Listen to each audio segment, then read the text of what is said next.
समोर पुढे येणारी बातमी आहे ती महानगरपालिकांच्या निवडणुकांच्या प्रचाराच्या संदर्भातली आहे।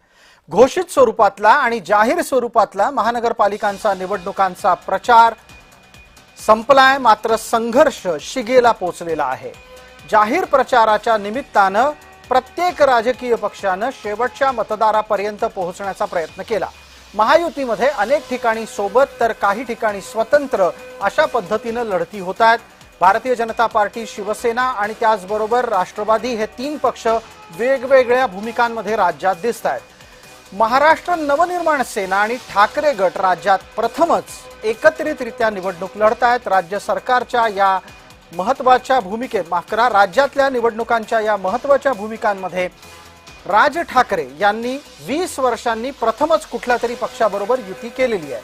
तर त्याचबरोबर तिसऱ्या चौकटीमध्ये आपल्याला जी युती दिसतेय ती काँग्रेस आणि वंचितची आहे। ही मुंबईतली युती आहे आणि या मुंबईतल्या युतीच्या निमित्तानं सुद्धा महाराष्ट्रात काँग्रेस दलितांच्या बाबतीत एक स्पष्ट संदेश देऊ पाहते। या सर्व निवडणुकांमध्ये सर्वाधिक चर्चा आहे ती मुंबईच्या संदर्भातली आणि मुंबईचे आमचे सहकारी प्रतिनिधी महेंद्र जोईल आपल्या सोबत आहेत। महेंद्र, मुंबईचा प्रचार हा अत्यंत लक्षवेधी ठरलाय। तुमच्या लेखी कोणते 5 मुद्दे मुंबईच्या प्रचारात महत्त्वाचे ठरले? तर सर्वात पहिला मुद्दा म्हणजे जो मराठीचा मुद्दा आहे तो या सर्व प्रचारात पाहायला मिळाला।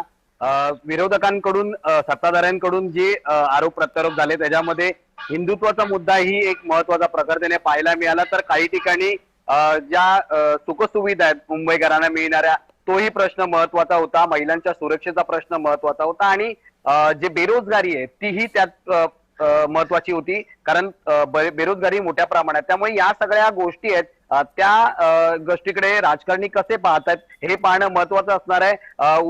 15 तारखेला महत्त्वाचं जी नगरपालिकेच्या निवडणुकीची वोटिंग होणार आहे, त्यानंतर या महापालिकेवर 16 तारखेला कोणत्या पक्षाचा झेंडा पाहायला मिळतोय हेच पाहणं महत्त्वाचं असणार आहे। बिलकुल महेंद्र, या सगळ्या घटनाक्रमाकडे आपलं लक्ष राहील। तुम्ही अशाच पद्धतीनं वेगवान बातम्या आमच्यापर्यंत आणत राहा। तुर्तास धन्यवाद।